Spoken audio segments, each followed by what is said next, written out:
Barbara, thanks so much for making the time to come on the show. My pleasure, Sean.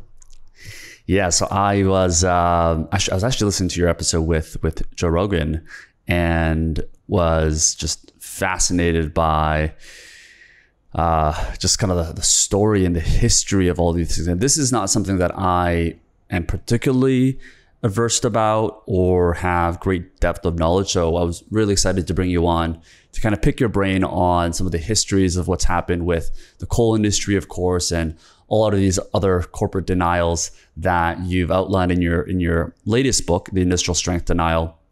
One thing I wanted to cover as I was doing research and I went to your website is that you had a section specifically for China, dedicated to China.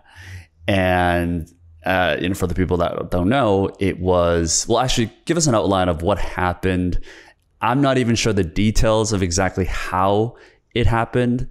I'm not surprised, of course, but give us an idea of like, why do you have a section just dedicated to China in your website? On my website. The reason is that my first book, Coal, A Human History, looks at coal in the past up through modern times, and it includes a chapter on China, which looked at the history of China, goes through the Maoist era, talks about today, and that was a fascinating chapter to write, I thought. And I went to China, did some research. I mean, it was I thought, pretty fascinating, and I didn't think terribly hostile to China. In fact, I thought kind of sympathetic to a developing country finally trying to develop, and suddenly climate change is an issue.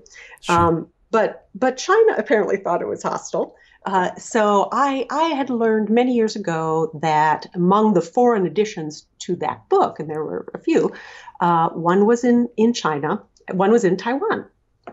And this was around, I think, 2003. And I received the version of the book that Taiwan published. I never got the version of the book that China published. And I wasn't sure why, and tried to get it through my agent, my publishers and whatnot, and it never arrived. And since I can't read Chinese anyway, I wasn't, going to push it too hard, and I kind of moved on to other things. And then my daughter studied Chinese and grew up and went to China for a few months to study and managed to get a hold of my book and presents it to me. And there's enough English in there that I looked at it and I immediately realized they had removed the entire China chapter. Wow. That's how the book got published there. So that was astonishing to me. It felt kind of like a little amputation, like you just take your shoes off and discover a toe is missing or something that you really had counted on being there. And you weren't even notified of this, right? You had to find out on your own. Right. And I think that's probably why I didn't get a copy of the book, for many, many years. So I objected and there were complaints. And then I was told there would be another edition and we would talk about, any edits. And then another edition came out and it still was lacking the China chapter. So, it's hard to know what to do as an author. What I ended up doing was getting the Chinese chapter translated from English into Mandarin and made that available on my website. So my hope is any really curious reader who wants to read that chapter in Mandarin will be able to get there. I don't know if they can or not, but it seemed like about the best thing I could do under the circumstances. Sure. I mean, I guess I'm curious to know, like, how did they remove the chapter? Was it in a discrete way where they removed certain parts of the chapter, or did you notice you looked at the table of contents and you're just like, an entire chapter is gone? Is that what the case was? The entire chapter. Yeah. Oh my God. Yeah. Ruthless. And they removed the references to it in the introduction and the conclusion, like the little paragraph here and there. So yeah, it was, it wasn't really surgical. No kidding. And do you think it's the government that decided to take action on that, or was it the people that owned the rights to that book in the country? I think the publisher presumably knew what was acceptable under the government standards. I mean, I don't necessarily imagine there were government officials there slicing and dicing, but I suspect there's just a there was some recognition that it was too critical of China. And so that wasn't going to be part of the book. Okay, well, we're going to dig into this just because of the fact that they try to hide it. What were some of the key highlights that you incited about China, which I'm sure were just facts, right? You were just outlining what's actually happened. What was the involvement of China and the coal industry in terms of the impacts that it's had, globally, and what they've done from a historical perspective? Well, right now, China is the biggest coal user in the world. It consumes half of the coal, and coal is the primary contributor to global warming. Among the fossil fuels, it's the worst one in terms of pollution per unit of energy. So the more coal dependent you are, the more you're going to be contributing to climate change. And so I assume that was part of it. I suspect a lot of it also was just that I wrote some things about the Maoist era that they're maybe not quite that happy to have publicized yet, including the Great Leap Forward and the horrible famine that resulted as a result of trying to persuade the people to do these sort of backyard steel furnaces and distribute coal for that. At one point, Mao tried to change the coal industry from where the coal mines were pretty good to a place where the coal mines were not so good because there were more people there. And that turned out not to be a great idea. I talk a little bit about just all the political suppression during that era, and essentially the energy famine that resulted during those years and until things really started changing in the last few decades. So I don't know exactly what it is that they didn't like. Sure. But because really, when I first heard it was going to be published in China, I was surprised, but I wasn't shocked because I thought pretty much everything I wrote about was pretty public, and that it was, again, sort of sympathetic to a problem that any developing nation in that era was going to find itself in. Yeah. But yeah, I guess I was a little too naive about their openness on this issue. Right. In some ways, it feels like we're living in a bubble because of the transparency, well, quote unquote transparency, and the openness that we have, at least in the Western world, of the information that's out there. But obviously in China, Google doesn't work. There's firewalls everywhere. I've got a language learning company that I run that cannot even, Chinese users can't even come into. So it's almost like they do live in their own little bubble big bubble, of course, that is sometimes, because of the language barrier and so forth. Yeah, I guess we just never know what type of information that they're actually being fed, particularly outside of places like Shanghai and Beijing and so forth. So how did we get here, in terms of the impact and the power that coal has, and how difficult it is for us to reverse the impact of coal and the damage that it has done to the environment and to the global world? What is the history of how coal became such a fundamental part of our society and our economy? Right. Well, yeah, that's it's a big one. Yeah. Right. I guess maybe I'll just start with pointing out that, fossil fuels are, of course, concentrated power gathered, in ages past and over millions of years and handily condensed into a much more concentrated form. And they contain a lot of power, and that's something that we really love to have. And when we started as a species, using up our trees and we wanted more forms of energy, coal was a really handy one because unlike oil and natural gas, it was solid. And in a pre-industrial era, you could dig it up with shovels and buckets and put it into wagons and ships, wooden ships, and sail around. And so it's not a surprise, I think, that coal would be our first fossil fuel when we really wanted to sort of get into those larger stores of energy, or needed to because of deforestation. As it happens, Britain and China, but let's talk about Britain. Britain was really the first country to be transformed by coal. And one of the reasons it had to turn to coal was because it had so deforested its little island. And it happened to have a lot of pretty accessible coal. So it digs into that. And when it did, that really sparked the Industrial Revolution, both because it provided a lot of power, but because also it created certain problems that had to be technologically solved, like your coal mines are flooding. So what do they invent to pump out the coal mines? They invent the steam engine, which then becomes the heart of the Industrial Revolution. Coal is heavy, and it is, while it's a solid and you can put it in a ship or a wagon, it's still hard to move. So they had to figure out, well, how are we going to move this stuff the distances that we need to? And one of the things they came up with as a result was the railway. So between the steam engine and the railroads, you suddenly had in place some really key elements to the Industrial Revolution. And that's one of the reasons why Britain, this little island on the edge of Europe, which had been sort of a backwater, becomes a global power. It's one of the reasons. I mean, they also dominated the slave trade, which I talk about in my second book, but coal played a big part of it. It also meant that Britain was among the first nations to really confront the downsides of industrialization, the pollution, the changing lifestyles of this new industrial class of workers who were living under these terrible conditions. Then America comes along, and it turns out we have more coal than Britain, and eventually we start mining more of it. We also had more forests, so it took us a little bit longer to get to the coal.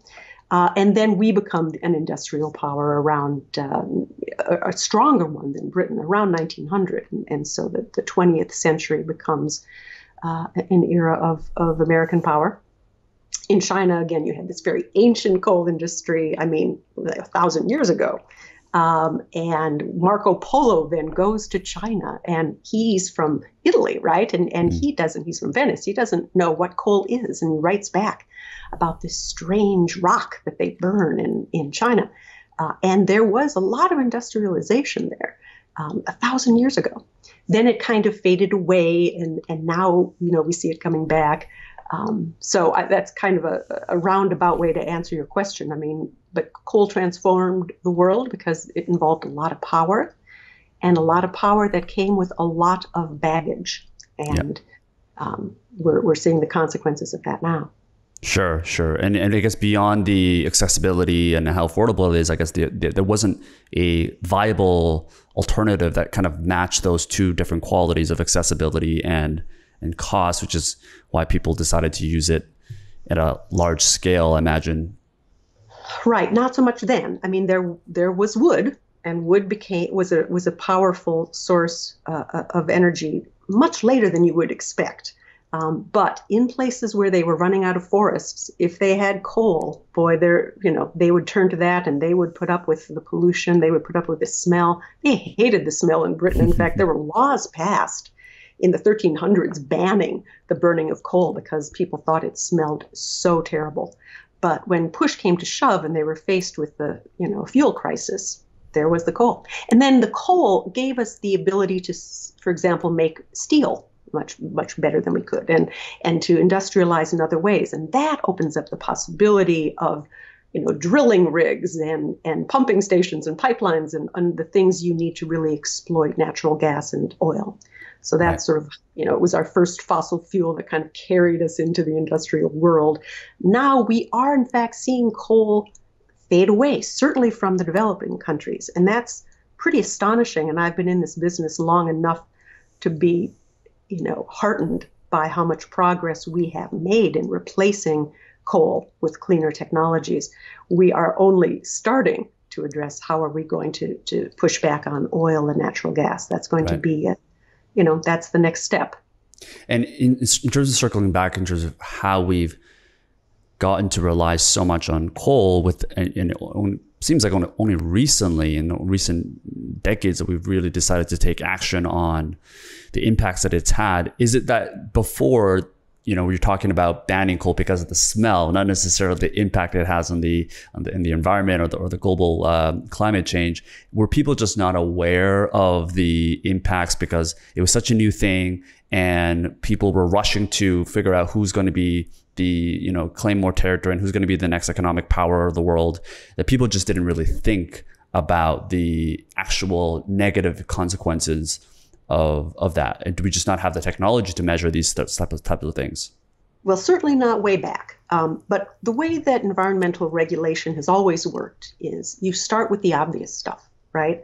So they immediately knew it smelled bad. They immediately knew it left black ashes on things and soot on things. There was some debate, around like the 1600s when the plague was sweeping through London, and the debate was, does coal keep these dangerous diseases away, or does it make us more sick? And there were arguments that coal would help keep the plague away, coal smoke. But at the same time, it was pretty widely understood even then that when people got sick and they couldn't breathe, you took them out of London.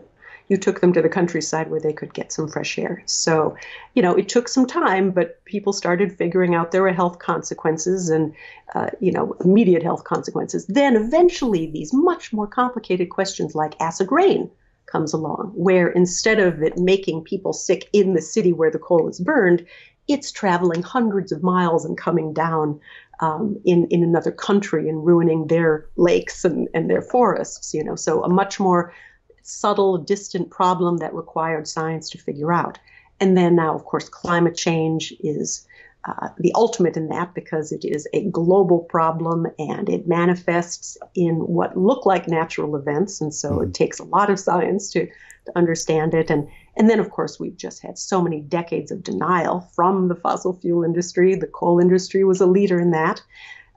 That has made people believe that there is some question about the science, and that has slowed us down for a really long time. And that is, of course, how I got into this in the first place. I mean, we didn't really talk about that, but I am an environmental attorney. I worked for a time as an assistant attorney general in the state of Minnesota.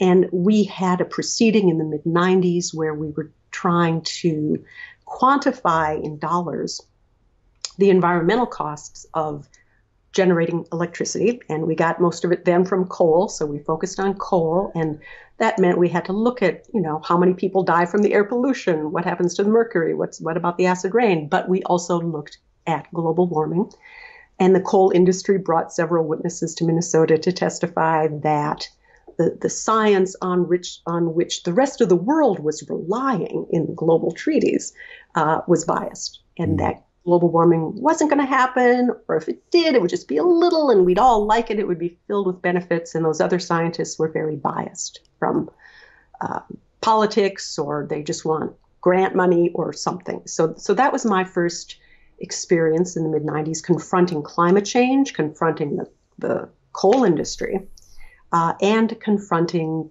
industrial denial. So it really fed into both of the books that I ended up writing. Definitely. And we'll go into the industrial denials very soon. And, I think what's interesting about the coal and climate change and how much this impact has and why it was so difficult and why it took so long is that it's kind of like a frog boiling slowly, right? It's not one of those things where you can see the immediate impact and you can't even really directly attribute that because maybe people were smoking cigarettes at that time that developed lung cancer. It's just one of the variables that enhance these different diseases and cancers that we've had and probably killed millions of people that that we just can't directly attribute to because of the fact that it's a slow process, right? Yeah, sorry, you were going to say. Yeah, well, no, I just wanted to agree with you on that it is relatively slow. And it is also the fact that it is happening all around us and other people are involved. So with smoking, for example, it took, maybe 20 years for the first signals to show up that lung cancer was going to skyrocket. But by then, so many people were smoking. And when everybody around you is doing something, it just automatically becomes the social norm and it automatically feels acceptable. And if everybody around you is burning coal or fossil fuels, the same thing happens. And it's just hard for us to be alarmed by things that happen relatively slowly and by things that are by then very common. Mm. We evolved to respond to sudden, unusual, unpredictable events Right. And that makes us not well equipped to deal with these slow emerging problems. Particularly with all the things that were happening with, World War I, World War II, like all of the things that were happening on the global front. And I would imagine this was not the main priority for countries, particularly that were trying to survive and also go against each other, and not necessarily, team up as a global unit to fight climate change. So I can imagine that this was such a difficult thing. It seems like when I look at the chart from the 1800s, it's like you've got this big hockey stick in terms of the greenhouse emissions. At what point did I would imagine it's the developed nations first that had to take action. Did we kind of place this war on fighting the war against coal? So at what era did that really start to happen? Well, you're talking about climate change. So of course that's not just about coal, but about all the fossil fuels. And a few other things as well, but fossil fuels will be our focus here. People knew this a long time ago. They knew this theoretically a long time ago in the 1800s and the 1900s. They knew CO2 traps heat. You burn a carbon-based fuel, you make CO2, CO2 traps heat. So it was pretty clear what the theoretical construct was. In the LBJ administration, we had a warning coming out in, I think, 1965, that this could be a big problem.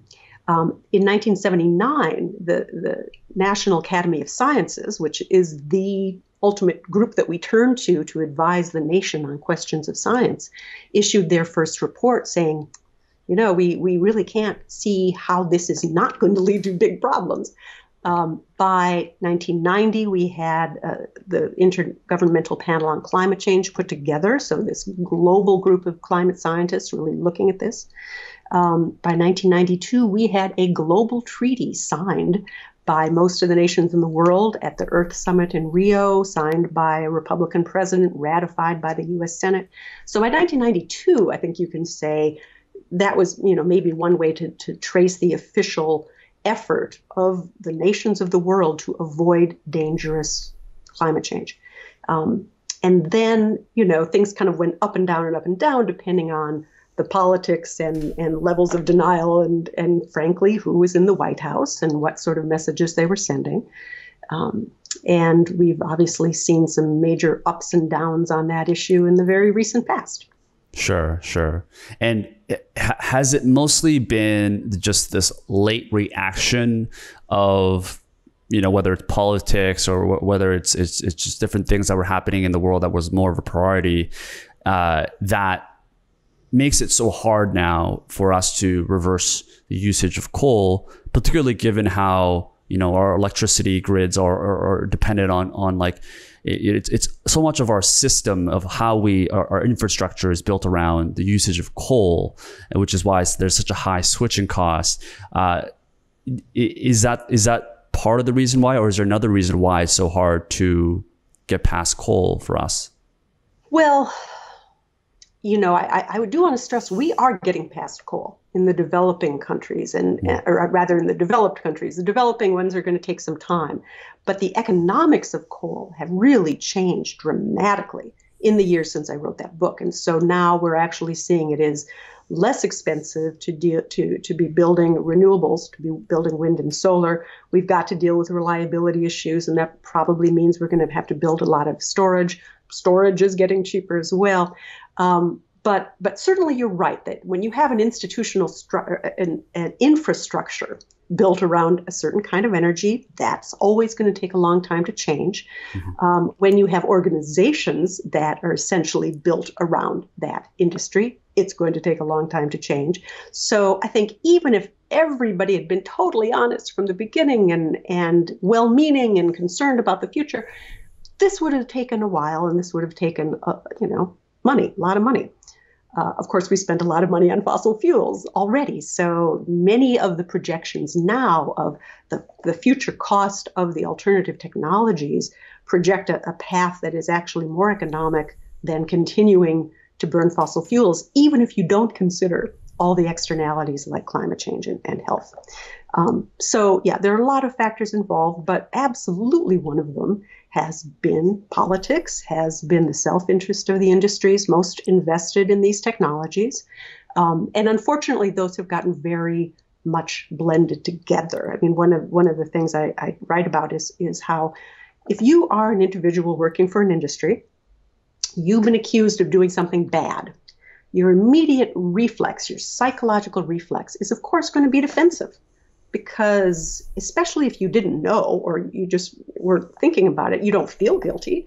So what's going on here? It must be that your critics have an ulterior motive. It must be that your critics don't understand your own noble intentions, right? So you become defensive and you usually lash out at your critics.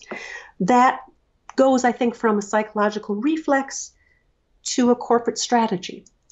And it gets, institutionalized. And then those companies end up hiring PR firms and lawyers and others. And then it becomes kind of an industry. And then it becomes part of your ideology. Right. So denying that you're changing the climate may have started out as nothing more than a psychological reflex, but it then migrates through from reflex to strategy to industry to ideology.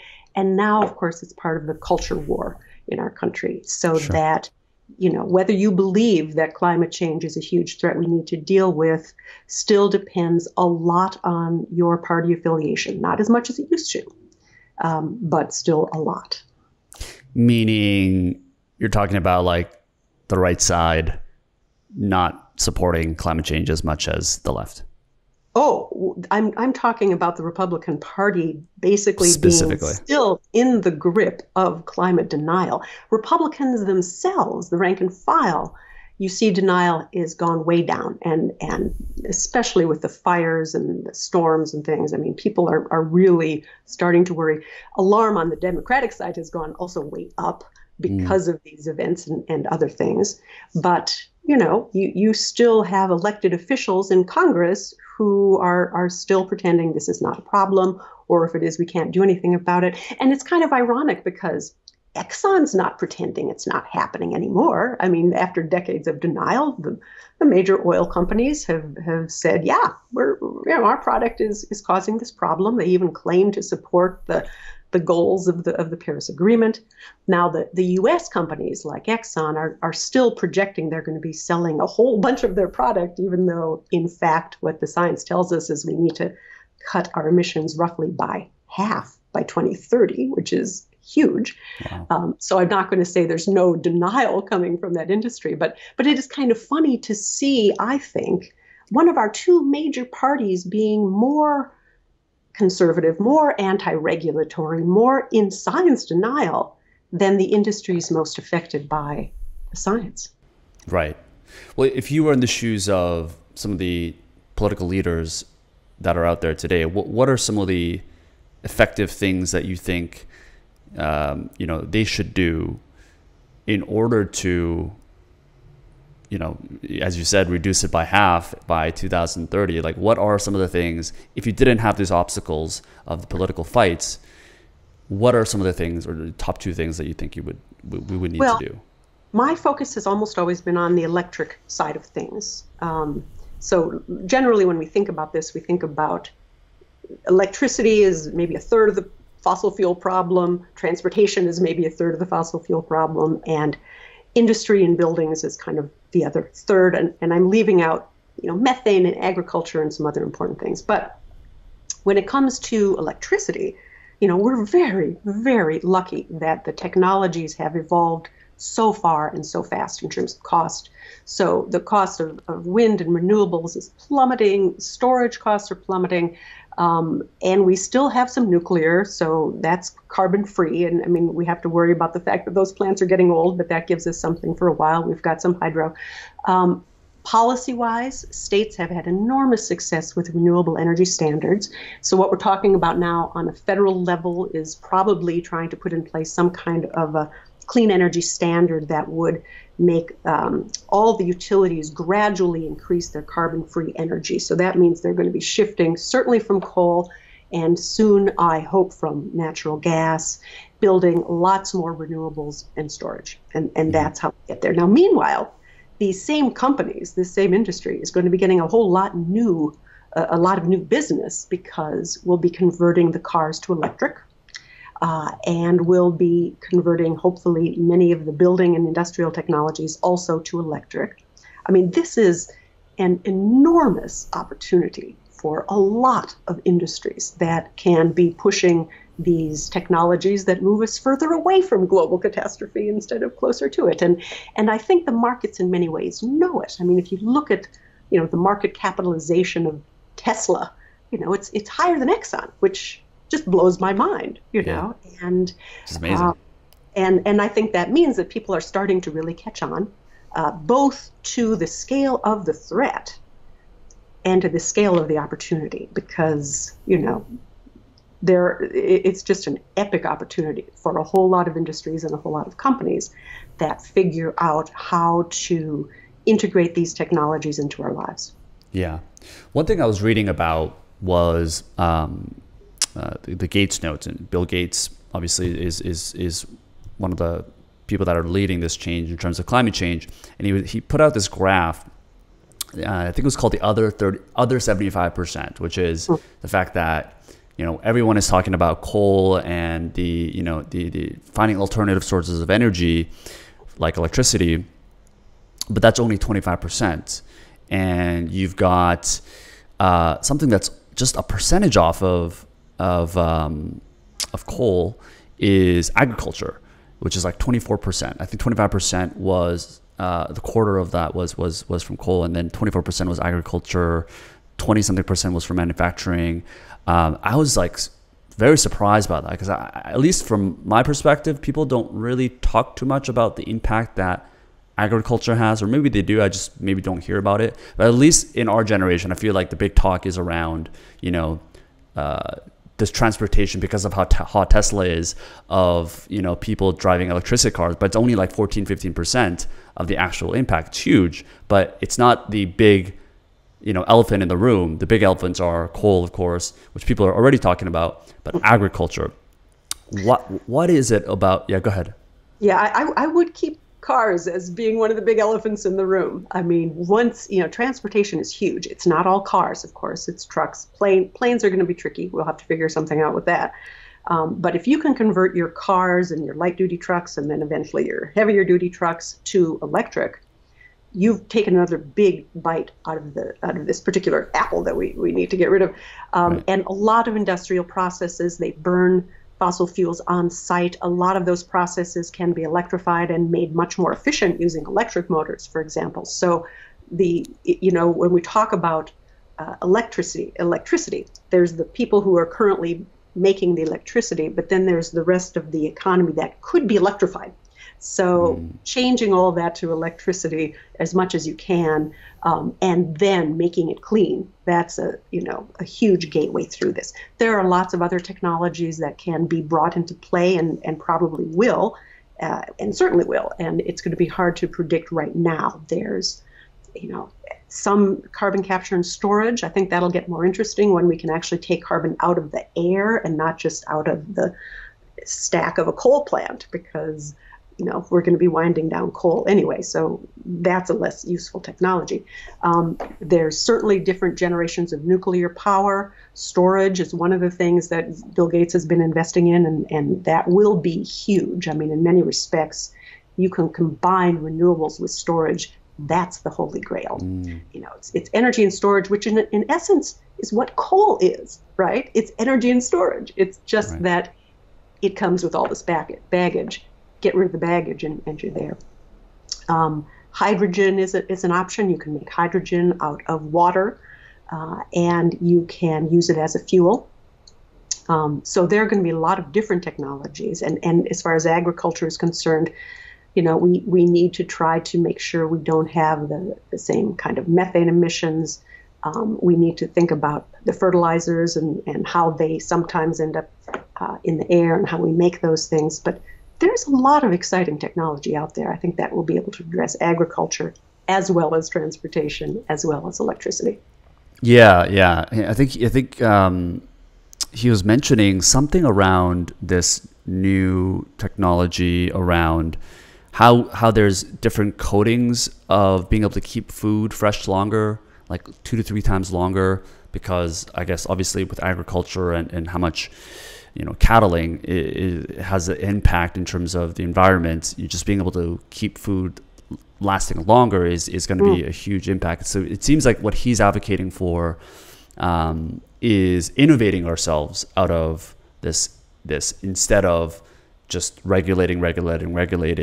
He feels like the biggest needle movers seems to be around entrepreneurs and innovators that we have in our society that can really create these new solutions, it seems. Yeah. Let me just push back, though, on any suggestion that those are necessarily contrary things. I mean, okay. Sure. During the time when we've done very little at the federal level in terms of fighting climate change, and I could go back and qualify that, but I won't for now. The states really took the action, and the states passed renewable energy standards, for example. And those renewable energy standards said to utilities, start little, 1%, 2%, 3%, but build up over time and get more and more of your power from renewable sources. And sometimes they define that very broadly, but renewable was usually it. It might be carbon free.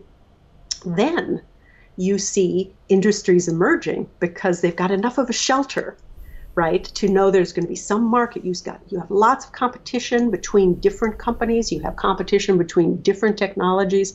So this is a case where regulation really did push innovation. So did federal subsidies, by the way, and they still are. So, I say, welcome, Bill Gates, more power to you. Let's innovate, let's spend that money and come up with those new technologies. But let's not underestimate how good the technologies are that we already have. And one thing to keep in mind is, I think there's a common misconception that you spend some money, you invent something, and then eureka, you've invented it, and then you can sell it and your problems are solved. And what really happens is you work and you come up with these inventions and they're incredibly expensive, and you do your pilot projects and your demonstration projects, and you eventually push them out and you learn by doing. You deploy the technology and that improves it, that reduces the cost. That process can take decades. Fortunately, we've already gone through that process when it comes to wind and solar and to some extent batteries. We're still reducing costs and improving performance. So hopefully we're going to have some good new technologies that help us, especially in the latter half of this century. But right now, we've got a lot of good technologies, and we need to be deploying them as fast as possible. Right. Particularly, I guess like the next 10 years is one of the most crucial tipping points for us as a global society. Right. Well, the latest IPCC report said if we want to limit warming to 1.5 degrees, and there's a lot of reason why we want to do that, because the further above that you get, the more likely you're talking about a truly irreversible catastrophe. If we wanted to limit to 1.5 degrees, that means cutting emissions about 50% by 2030, and then getting to net zero by 2050. And below that, or beyond that, we've got to start going negative, which means we need to be pulling carbon out and other greenhouse gases out of the atmosphere if possible, and sequestering it underground probably. And so what that means is, in many ways, reversing the process of the fossil fuel era for, the last centuries, where we've been taking carbon out of the ground and putting it into the air. We're going to need to start doing the opposite later in the century. And that's really why it is helpful to figure out how to do some form of carbon capture and how to get rid of that stuff, because otherwise it's going to stay up there for a very long time, continuing to warm us. Sure. Well, I can definitely dig deeper into this, but I do also want to cover your recent book, which is The Industrial Strength Denial. And, this is certainly in line with the what's been happening around the coal industry and how that's impacted climate change, of course. But you talk about 8 different stories, right? I think talk about slavery, radium, tobacco, the amount of car accidents in the highways, leaded gas. Yeah. The financial industry. Financial industry, that's a big one. Yeah, it's such a fascinating thing. I actually have a personal story around this. It's definitely not as severe as the stories that you've highlighted, but I went through in Munich a BMW automobile tour, and they had all of the outlines of their stories and all the way back from their beginnings. No mention of the employment, and I don't know if it's exactly employment actually, but recruitment of forced laborers in concentration camps to create these aero engines that supported Germany in the World War I era. And it seems like I did some research online. They did publicly apologize, so it wasn't like one of those denials, but it was just fascinating to see that there was just no mention of it at all in their entire museum. And so I because I was intentionally looking out for this information just because of the history that I know about Germany. It was just fascinating to see it firsthand.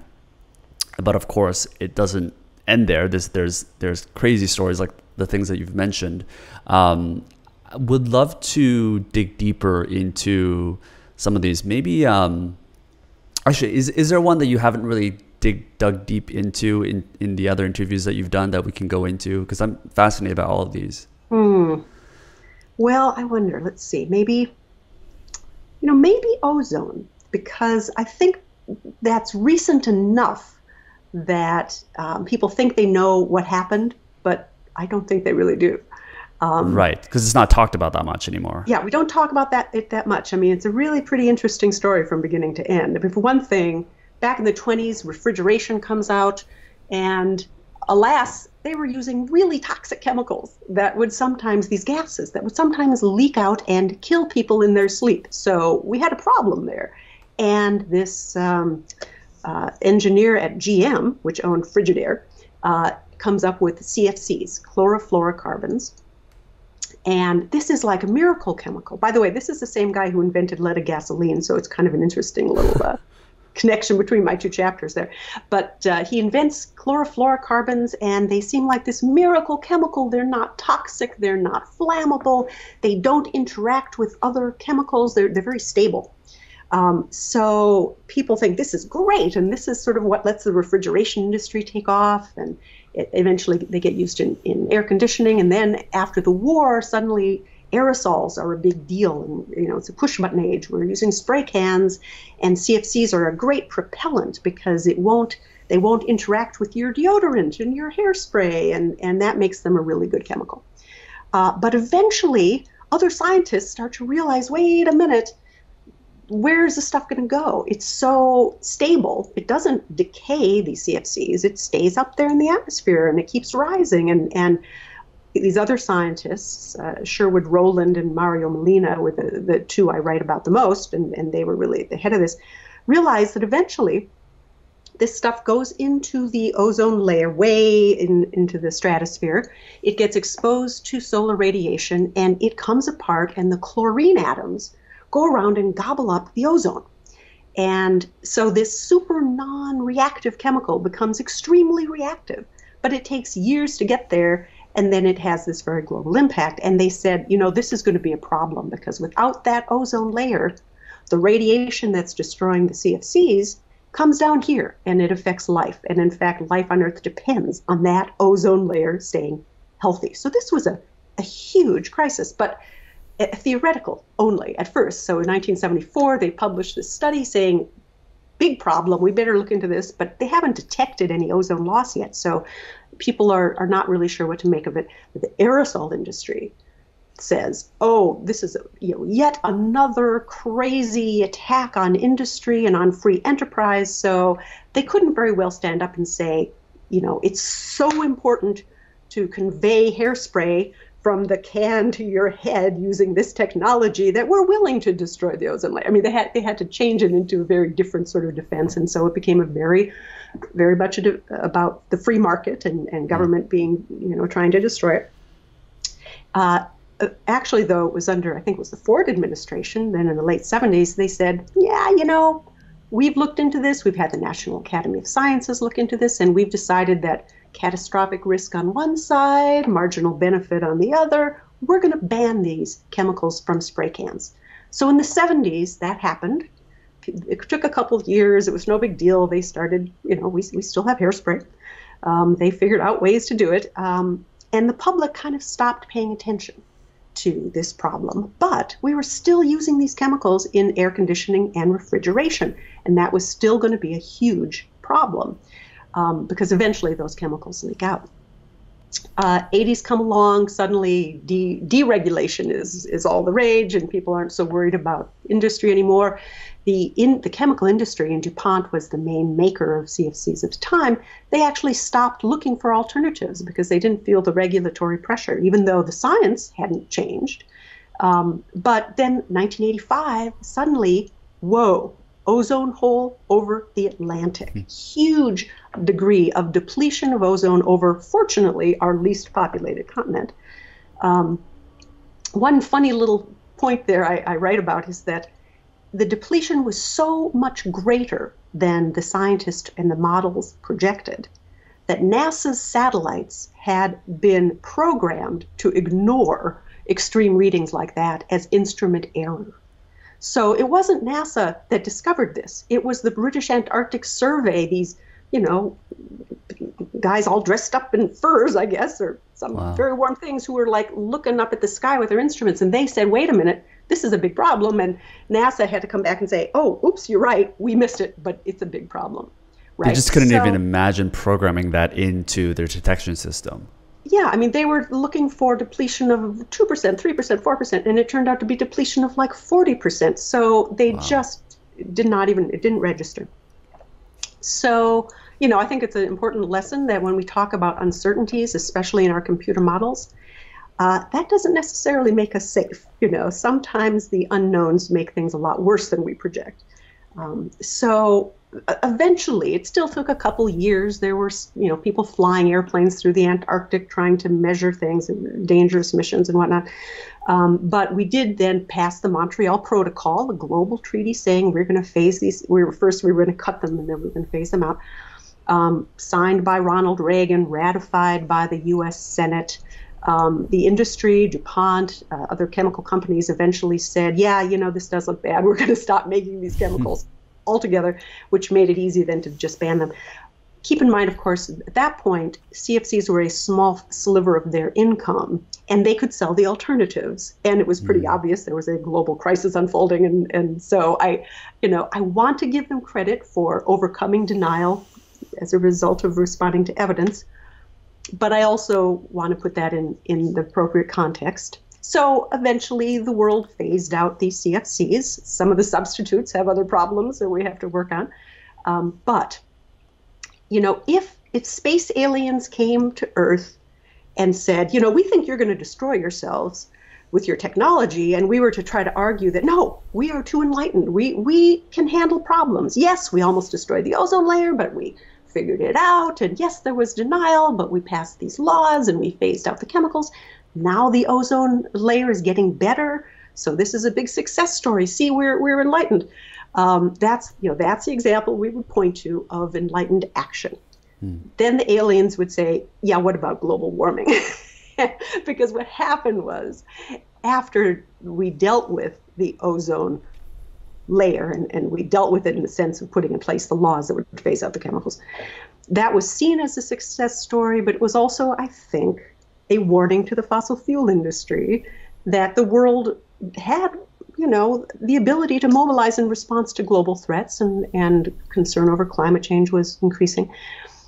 What followed was this backlash, where you see a lot of industries working together. Tobacco is definitely one of them, and certainly fossil fuels, funding these organizations, think tanks, advocacy groups, that then would be promoting this idea that you cannot trust government, you cannot trust the science that government uses. So all these industries facing regulation were often speaking through these other groups, claiming this is junk science, can't trust it. And, whereas back in the 70s with the ozone in the aerosol industry, they were pointing to the KGB being behind some of this, and the communists.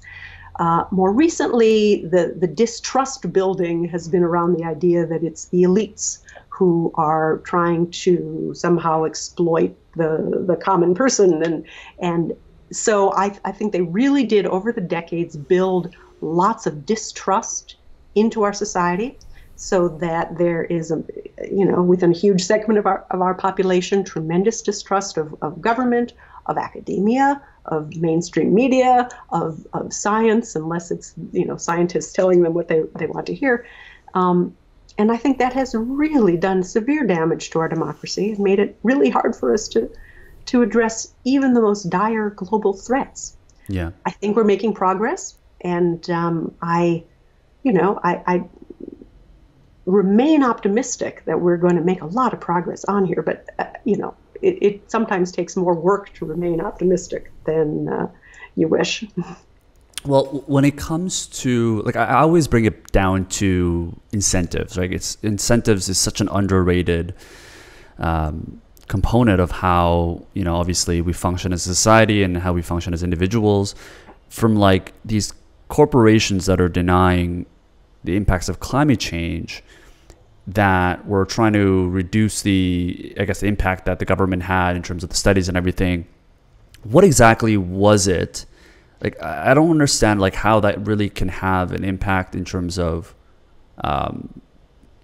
individuals denying this information about the government. Because was the government trying to tell consumers to change certain behaviors that already existed that consumers could, potentially could go against? Like, it doesn't seem like, for me to fight climate change or to go through it, I'm not really changing that much in my behavior, it seems. So whether I trust the government or not, like, my behavior doesn't really change. Does that make sense? Well, on a certain level, it makes sense when it comes to fossil fuels generally. I mean, nobody really cares what is, fueling their electricity. They want the lights to go on, right? They don't really care that much about what is propelling their car or whatever vehicle they want transportation. That might be one of the reasons why the industry, instead of just saying, oh no, they're taking away our coal plants, in which point the public would shrug, they sort of had to build it into more of a sort of part of the culture war, that they're going to make your electricity bills go way high, and then you're going to be freezing in the dark, and so that might be part of it. That makes sense, yeah. Yeah, and it may just be sort of a generational thing, but one thing to remember is that in the 70s, we had the oil crises, and coal became this sort of all-American alternative to oil. It was the fossil fuel that we had lots of. We were the Saudi Arabia of coal. And so when people started saying, oh yeah, except it's killing you and causing climate change, it felt like, or it could be portrayed as, an attack on America. And so I think it all got, very mixed up. And I have to say it's been remarkably effective. I mean, if you just measured this as, what did we have to do to get our democracy to ignore this really scary science for a very long time, promoting corporate denial, promoting climate denial, and doing it often in these very indirect ways, they've done a good job at delaying things. Now, we're all going to pay for that, and in part because now we really have to hurry, because we have been dragging our feet for a long time. Yeah. Fortunately, it's going to be easier now because we have some technology, better technology. But the deadline comes so much sooner that it's going to be, it would have been so much better to just start doing this gradually, in 1992 when we first signed the treaty saying we were going to do it. Sure. Yeah. It's referring back to your point around, us using hairsprays and these chemicals that are spraying around. One of the interesting stories that you talk about is radium, and how, Marie Curie, she really pioneered the radium in terms of how it could help us treat cancer, and all of a sudden it just kind of took the world on its own. I guess I would love to get your your take on that story and exactly what happened that transpired, because I don't think people in our generation actually know about it. I think people just see radium as it is. But also the second part is actually, let's just talk about the first part. All right. So all right, you're right. Marie Curie discovers this chemical. It's an amazing thing, this element. It is so powerful. Already they're really confused by radioactivity, which seems to defy the laws of physics. But this stuff is way more powerful than uranium, and it glows in the dark. I mean, it's mystical, and there's this aura of wizardry around it. And one of the first things they learn about it is that it will burn you. And the scientists learn this the hard way, carrying around vials. So they know, okay, it kills human flesh. What can we do with this? And they think, well, we can attack cancerous tumors. And so they were using it for legitimate, rational medical reasons very early in the 20th century. But for the industry, it was a lot of work to make this stuff, to refine the radium. And if you're using it just for tumors, you use the same stuff over and over again. That's not a good business model, right? So an industry, a company in the US pops up called Standard Chemical, brand new company. They are formed to refine radium, but they know there's a lot of work that goes into this, and what they want is more demand. And so they decide they are going to promote consumption of radium. You don't just put a little vial of it next to your tumor, you drink it. You inject it into people's bodies. You breathe the radon gases that emanate from it. They started a clinic in Pittsburgh, what they called the nation's first free radium clinic. And they invited people in to be treated for all kinds of things. They were injecting them with radium. Cancer was one of the problems they claimed to be able to treat. In fact, they ended up killing people much faster than the cancer would have. And we know this from congressional hearings that followed. And I've got a quote in the book from a company doctor saying that, well, the way he looks at it, he's just shoving them over a little more quickly than the cancer would have. Yeah, there's a lot of quotes in this book that make you go, wow. And they also claim to treat things that radium causes, like anemia. And eventually, two industries emerge. One is basically a health fad industry that emerged. It was sold not just by Standard Chemical, but by a few others. Radium suddenly is in all kinds of consumer products, and it's advertised, with radium.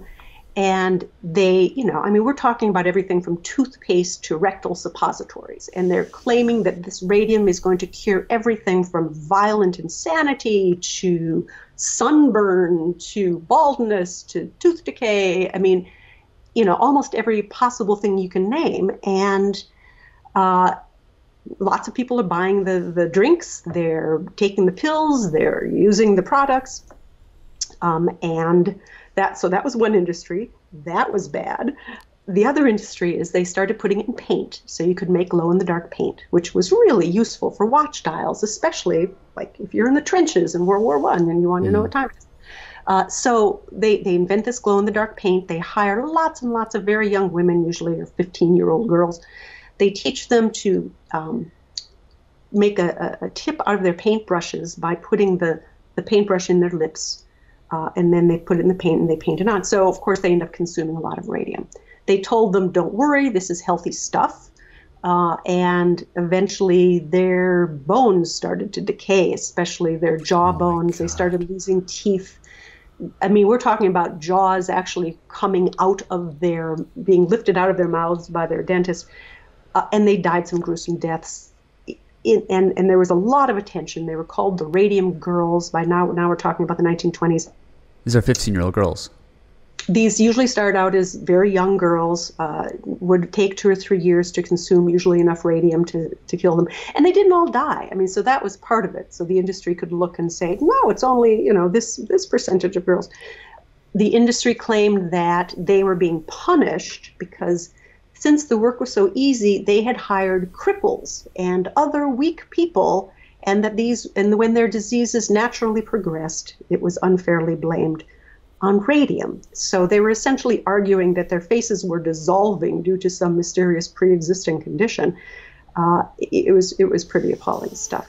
Meanwhile, on the consumer side of this, there was this one case in particular that got huge amount of attention. Now we're talking about the early 30s, so we're in the Depression. a very rich man, a sort of well-known socialite who had been the head of a company, had been drinking little bottles of radium, and he could afford to poison himself very thoroughly because he had so much money, and he drank it. He apparently gave some to his racehorse. He sent it to his friends, drank this stuff, and then he ends up with this same condition where his teeth are falling out, his jaw is dissolved, there are holes into his head from his skull. It becomes, again, public headline stuff. That plus some pressure from the kind of weak federal agencies that were starting to pay attention helped bring this as a consumer health fad, helped bring this industry to an end. Yeah, I mean, among the things that I found fascinating in terms of the denial was the twisting every fact into a positive thing. So, for example, they discovered very early, 1914, that the radium doesn't just go through you, it lodges in your bones. So these Radium Girls, they had radioactive bones, they had radioactive breath. But instead of saying, maybe we need to study this, they immediately said, oh, good, then you continue to benefit from this product, this, flesh-burning element that's fused into your bones. And now, to be fair, though, I do want to say that many of the leaders of this industry poisoned themselves. The man who invented the paint and started the radioactive paint company in the U.S. ended up dying from anemia caused by radium exposure. According to some reports, he had already had to have many of his fingers amputated from handling the radium and had lost his teeth. I mean, these were bad deaths. So this is not evil of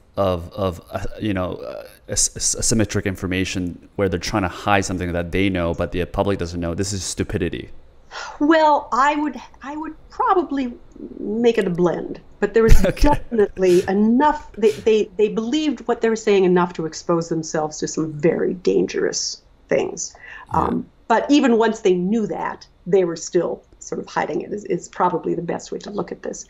And the guy who founded Standard Chemical, the one who was started the clinic and whatnot, and it was sort of the biggest deal, he died like 9 years later. And one of the things that happened was he was trying to promote radioactive waste as a fertilizer. So he hired this botanist to test it and to write about it, and he had him put it on his own garden. Not the botanist's garden, but the CEO's garden. Eventually, this man died with anemia being a contributing factor. Anemia being one of the common causes of radium exposure. But if he had eaten his own vegetables with, fertilized by radioactive waste, if he had taken his own medicine, which he claimed treated anemia, this may well have contributed to his death. My God. I mean, how long was this ingrained in part of society where it was just a mainstream understood just understood belief that radium was, as people probably see CBD today? All right, well, maybe. I don't know, I go too far there. Yeah. Well, it was discovered around 1900, and the Radium Girls trials were in the 1920s. It was still a health fad throughout the 20s. It was really in the early 30s that started to fade away. So, it took a couple decades for the harms to become apparent, well, for the industry to get in place, for the exposure to occur, for the harms to become apparent, and for the industry to mostly fade away. That's actually pretty quick when you think about how long we've been fighting about climate change, for example. My God. Is it just something about human psychology? Because they say history repeats itself in different forms and different severity and obviously in different dynamics. This is clearly an example. Is human psychology, what is it about us that just is so vulnerable to this belief of fads and the trust in, information that just may not necessarily be true? Yeah. Well, that's a really good question. I do talk about psychology a fair bit in Industrial Strength Denial. There, I'm mainly talking about the psychology that makes it so easy for the industries to deny these problems. Not so much the consumers, but I think they're certainly related. I think we didn't evolve to be so concerned about systemic risk, certainly not delayed, complicated systemic risk. And that's the case, I think, whether you are selling the product or buying it. And also, we want to believe that we live in a just world and that the people who seem so friendly and are selling us these products are good people. And they may well be good people in other aspects of their lives, but, we want to trust people usually. And once other people start using a product, it seems safe, and so we follow along. But yeah, I mean, a lot of it is just how long it takes for these harms to develop and be noticed. And the more you've got a complicated supply chain, for example, a global market, the longer the chain, the more economic links there are between what causes the harm and where it manifests. And that makes it hard for both ends, right? The people who feel the harm don't know it's because of that radium drink they were drinking 5 years ago. The people selling the radium drink have no idea who's going to be taking it and don't really worry too much about what might happen to them. So I think it's that distance. Now, how do we bridge that distance? That's through science and data and expertise. But that's why it's a big problem if folks are not trusting science and data and expertise. Then they become really vulnerable to much more primitive sort of tribal appeals, right? Those people who are trying to scare you about that product, they're bad people and they don't like you and you shouldn't trust them. Okay, so that slows us way, way down. And, I think it explains a lot of what's going on politically right now. As a final question, Barbara, if you were to look back 100 years from now and you look at the things that are ingrained into our society today that consumers just have a belief of thinking that it's good for them or thinking that it's not harmful based on what corporations are telling us or denying, what is one thing you think, as a prediction, that you think can have, some poor reflection on? Maybe not as bad as radium, but something that you think could be something. Well, not as obvious maybe as radium. Yeah.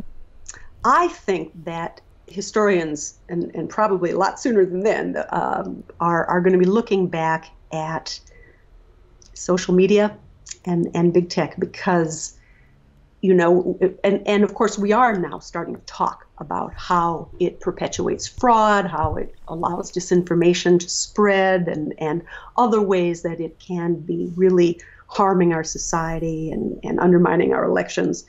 I don't know how to solve that. This is not an industry I've put a lot of study into, but I think we're going to be spending the next few decades really trying to get a grip on that, figure out how we should put in place regulations, new social norms, other sorts of societal structures that help us become better consumers of information, and try to figure out how to handle that, because we are a social species. That's one emphasis that's very clear in my book, that we make each other smart and we can make each other stupid. And when you're talking about social media, it goes straight to that question. And we really are going to have to figure out how to use it to make us smarter and minimize the spread of delusions and deceptions. Yeah. Great. Well, powerful way to end it. Barbara, thank you so much for coming on. Obviously, you've got two books. Do you actually have the books? I know you've got like thousands of books behind you. I don't know if you have it so people can recognize it. I saw the one in Coal. Yeah, there you go. Coal, yep. And Industrial Strength Denial. Sold wherever fine books are sold. You can obviously get them online. You can order them from your bookstore. I have a website, barbarafreese.com, but you can find the books without going there if you don't want to. Cool. And then every person that knows how to read Mandarin, obviously go to check out her site. And get the chapter that's missing in China. Barbara, thank you so much for coming on. Thank you guys for tuning in, and we'll see you guys next week. Thank you, Sean.